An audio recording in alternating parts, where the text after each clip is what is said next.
You know, everybody has their pinnacle. Like if you look at your own personal history of gaming expertise, everybody has that moment where it's like, this is where I peaked and was like, I could have been a pro. And for me, it was Half-Life 1 Deathmatch, which any competitive FPS player is like rolling their eyes right now. Like, really, dude? Like, you couldn't have said Quake 3 or Counter-Strike or something like, but I swear to God, I was godlike in Half-Life 1 Deathmatch. I could literally kill entire maps with the crowbar alone. Just throwing snarks at everyone. Yeah, exactly.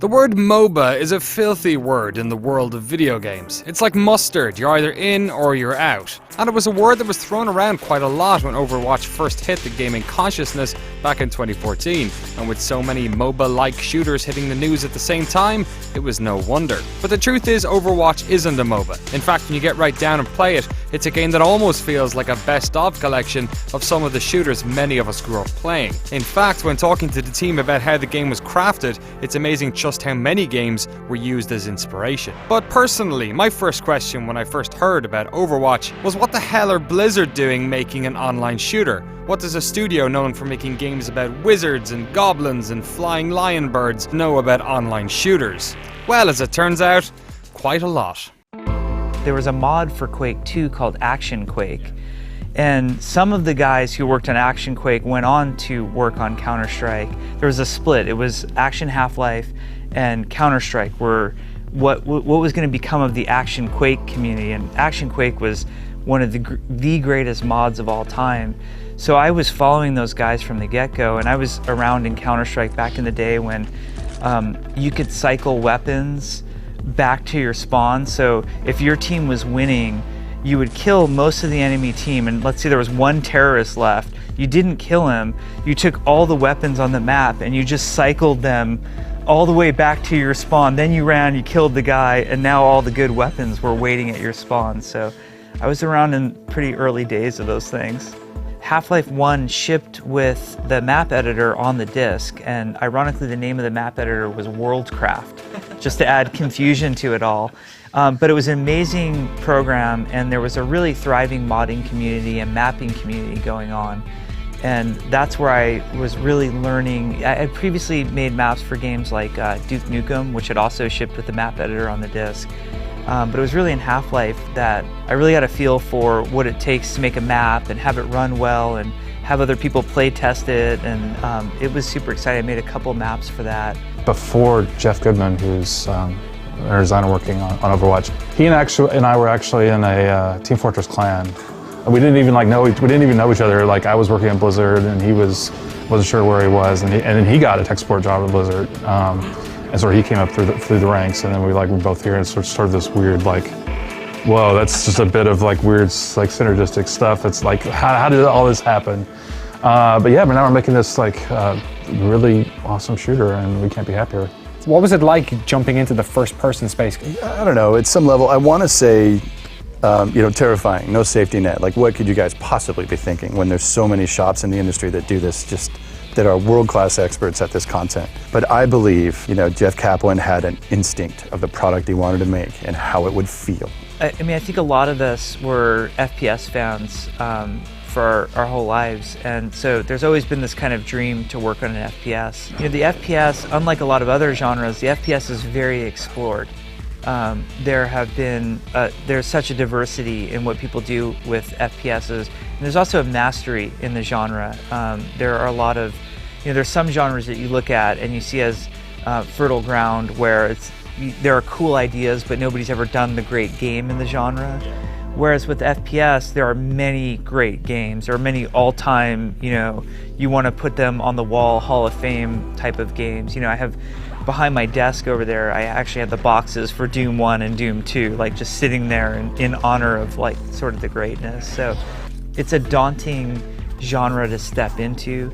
The fans know exactly what they want out of the genre and are very particular. So you're kind of stepping into something that is hallowed ground, and you have to be very careful to respect what has been done there for 20 years before you. Presumably though, you guys thought that there was something that people hadn't nailed yet, that there was something that you guys could do that nobody had done before. Absolutely. I think it was a mix of things. I think FPSs in the past, I want to say decade, have been trending towards realism and modern military. Or if they stepped outside of realism, it was towards gritty near future and sort of barely near future. Like here's what an AK-47 would look like 5 years from now. So we felt like there was a space to explore that went beyond that. The other thing that we didn't see a lot of happening was new and unique movement. So having come from sort of the Quake modding community, where I remember when segueing from Quake 1 to Quake 2, there was like almost this race in the modding community who could make the grapple hook the fastest. But it was all about rocket jumping and grapple hooks, and there was even grenade jumping, and it was, how could you move around the map quickly and in these really like fluent, elegant ways. And one of the things that we wanted to sort of bring back to the FPS was abilities and movement and fluidity in how you moved and skill. Like, Widowmaker, who's our sniper, for example, a lot of people use her grapple not just to get up to a high vantage point, but to actually launch themselves and snipe while in air. So we wanted to get into some of that really high skill, epic, sort of fluid, really fun to watch type of gameplay. Added to that was team gameplay. So I think the masters of team gameplay in the FPS genre was the Team Fortress series. And it started with Team Fortress, the mod for Quake 1, which was amazing, one of my favorites ever. Then I don't hear a lot of people talk about it, but Team Fortress Classic, which was the update to Half-Life 1. And again, as a Half-Life 1 guy, I just lost myself in that for so long. And then Team Fortress 2, in a lot of ways, especially when it launched back in 2007, was as perfect of a design of a team-based shooter as you could ever achieve. I mean, visually, from the gameplay mechanics, from the balance, from the maps and the modes, it was just a brilliant, brilliant game. And what had happened over the years since Team Fortress 2's release is we had this big boom of MOBA games. And I think the thing that really spoke to people in MOBAs more than anything was how coordinated teams could really be successful. And the Team Fortress competitive community knew that this existed, but that community was really small. Like, the Team Fortress community was huge in terms of who was playing it, but a lot of us were playing it in pubs where we'd get on these servers that would be modified, like I'm playing 12v12 instant respawn, and it was just kind of this chaos meat grinder where I think the TF2 competitive people realized, like, no, if you really coordinate and play this in a tight competitive way, it's all about the team play that you saw exploding in MOBAs. And those games were built from the get-go to embrace, in their case, 5v5 gameplay. So I think we saw a refinement that could take place that said, well, what if you had these cool abilities, epic, abilities happening, great movement, and then really embrace the team play and objective-based gameplay, but really focus people on winning or losing as a group. So I think all those elements combined are what led to Overwatch becoming Overwatch. You think of all the ideas from all the first-person shooters during that amount of time. There's a lot of like great ideas to explore and say hey, that worked back then. Like, what can we do with it now and make even better? We knew, the rocket launcher is probably When you think first-person shooter, I mean, there's like assault rifles and rocket launchers. Like between those two, we knew we were going to have someone with a rocket launcher. And very early on, it was sort of interesting because we were first doing our one of our first milestones. Initially, we really only planned for like 3 heroes. It was like Reaper, Tracer, and like Widowmaker. And Jeff Goodman was like, I think I can get a rocket launcher character in like super fast. And he just did it. And it was sort of like, of course we're gonna put a rocket launcher. It was like, yes, we're doing that. And it's like, if we get that in like super fast, do it. Yeah, so we sort of just snuck, you know, Farah into that like milestone. Even when she wasn't called Farah, I think, you know, her code name was Rocket Queen. Like if you go into like, well, like a file name, it's not Farah dot, you know, whatever, it's like Rocket Queen. We knew we were eventually gonna do someone with a grenade launcher. Like, Junkrat came like later on during on, but like we'd always talked about it. It was like that was, and because that was one of the things when we were developing Torbjorn was, oh, the turrets are like super strong. It's like, yeah, but we're gonna do the grenade launcher character, and that's gonna change things because he can lob the grenades and like, you know, hit the turrets where the turrets can't fire back. And then we just like, okay, then we finally did it, but we did it with like our spin with the traps and the remote control detonation.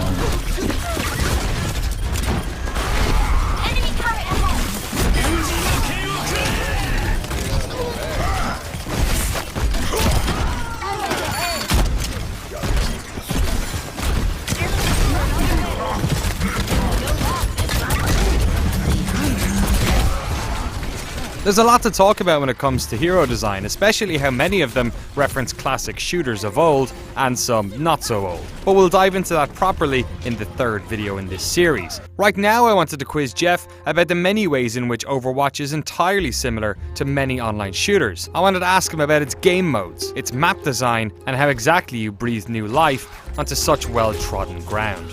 The game modes themselves are sort of familiar. Most of them are. We've seen them in other games. Is that like almost intentional? Because if you start mix some of game modes and all those different heroes, it sort of might overcomplicate it for players. Absolutely, and in fact, you know, you guys are here visiting us in our space, and you walk around, and you'll see we'll have things up on the wall, and on one of the walls out there is sort of our level design, high-level guiding goals, and one of the first ones is it's all about the heroes, which is a funny thing to say about the level design, like the maps and the level design is, it's all about the heroes.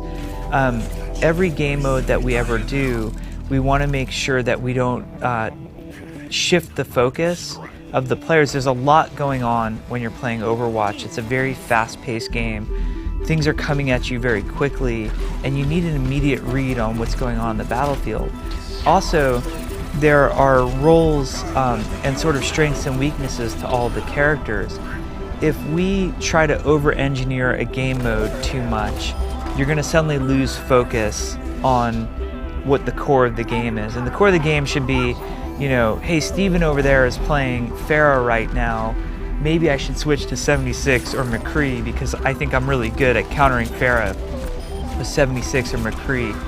Some of the game modes that we explore get very complicated and gimmicky, and you get in these modes of like, you know, okay, there's 2 foozles, and then there's widgets, and then you need to get the widgets to the foozles, and if foozle A has more widgets than foozle B, and basically, and suddenly you're thinking of the interface you need to do that, and then you're lost in it all is, well, what happened to Tracer, and what happened to Winston, and what happened to Widowmaker? They don't matter anymore. So it's a very deliberate choice for us to pick game modes that in a lot of ways fade into the background. The game is not about, you know, wacky, crazy game modes. The game is at its essence about these amazing heroes and things that you're able to accomplish with them. There were some things that I really worried about at the start of the process, going from designing space in World of Warcraft or any open world game, because I ended up transitioning over to the exterior level design team there, and the spaces there are huge. You're building whole zones, and you're really worried about vistas and kind of how it feels just on like an immersion level a lot of the time. And so I was really worried about scale when we first started, because it'd be so easy to just kind of keep running with what we had on WoW. And so we did a lot of research early on into how big a map ought to be and how big even just one engagement area ought to be. And we did a lot of work looking at other games. We loaded up a lot of Team Fortress 2 and Call of Duty, even in their editors, and we kind of started measuring things out to just see what it was that those games did. And it was actually really interesting to me that in my head I was expecting those games spaces to be a lot different than they were, but they're actually pretty similar, a lot of the engagement distances in those. We did a lot of work on scale and how far away we wanted people shooting each other, and we were looking a lot at FOV and character speed because they all kind of go hand in hand. And once we started feeling that that worked well, everything became about the heroes in the game. Team Deathmatch is a really interesting one that comes up. First of all, Team Deathmatch in a lot of ways becomes an oxymoron to me, and that's not a fair statement, but Team Deathmatch just means I don't get to kill half the people, but I'm not really coordinating or interacting with the other members of my team. It's in all the games that I played with Team Deathmatch, you have these moments where you run around a corner and you kind of look at the other guy, you're like, okay, and then you run, like, carry on, like, please don't take my kill. Like, that's sort of all, or you're annoyed that the other guy died. Also in a hero-based game like Overwatch, if you look at a hero like Mercy, like, what does she become if we sort of just reduce the game down to the Team Deathmatch? She's, I think in a lot of ways you break a character like that, or you break a character like Symmetra, who in a team-based objective game, they're some of the most powerful characters we have, but in a pure deathmatch, they suddenly become really questionable choices.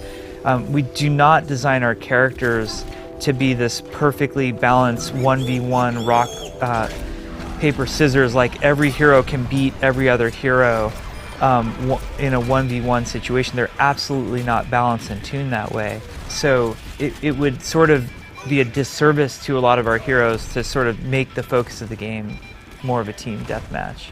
To that point as well, you've also done, something that almost like never occurred to a lot of team-based games, is like stripping out that sort of kill-death ratio hunt that everyone has in not having traditional score screens. Can you sort of speak to the ethos behind that decision? Yeah, absolutely. It's something I'm really happy to talk about, because there's been a misconception in our community that Blizzard doesn't have a traditional scoreboard because they're catering to the casuals and they're a bunch of Care Bears and it's all about toxicity. And I find those conversations really interesting, and I think that there's some valid arguments people have made in terms of toxicity, but that hasn't been the reason at all. And in fact, if you go back and look at older versions of the game, we used to have a scoring system, and we iterated endlessly on these scoreboards and scoring systems and what's the perfect scoreboard. The scoreboard that a lot of players want is what I call the spreadsheet. It's just rows and columns of everything, and then let us figure it out. But that feels like kind of a give up moment to us, because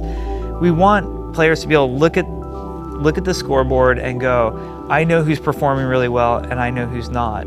And if we just make it about kills and deaths, it doesn't tell the complete story of who's doing well and who's doing not. Like, for example, how does Mercy factor in to a kill-death ratio type of scoring system? Conversely, we have tried other scoring systems where people were said, well, make it all about the objective. So like who's on the payload and who's capturing points and who's not capturing points, or who's killing people on the payload and not killing people on the payload. But we have characters like Tracer and Genji in the game who are really unique in how Overwatch is played, and sometimes the absolute right thing for Tracer to be doing is to be off on her own, completely away from the objective or completely away from the team, harassing other players who are running back from the spawn. And she might not even be killing those players. Sometimes she's killing them, sometimes she's not.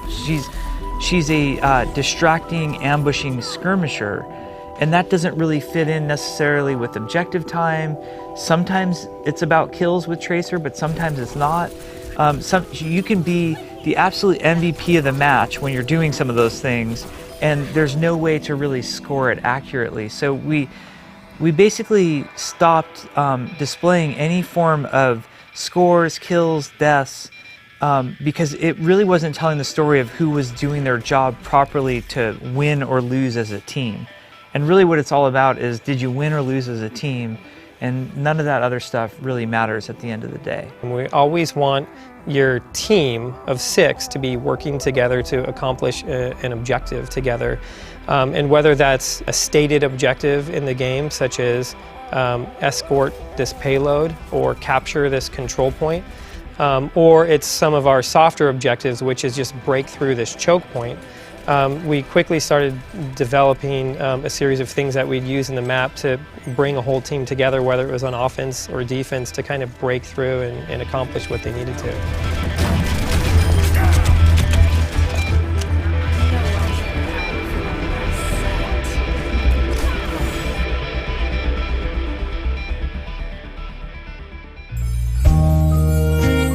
From listening to the designers talk about Overwatch, one thing comes across. This is a group of individuals who are incredibly well versed in game design. This, coupled with a deep respect for the FPS lineage and a passion for classic shooters, means they are well equipped to try and deliver something new in what has become a rather stale genre of late. As you've seen from today's video, they very much have their sights set on team play as the way to achieve this, but we've only told half of that story. Tomorrow, in our third and final video, we explore the heroes of Overwatch, how they connect this game with classic shooters of old, and how a team hopes to balance a game with 21 different characters on offer.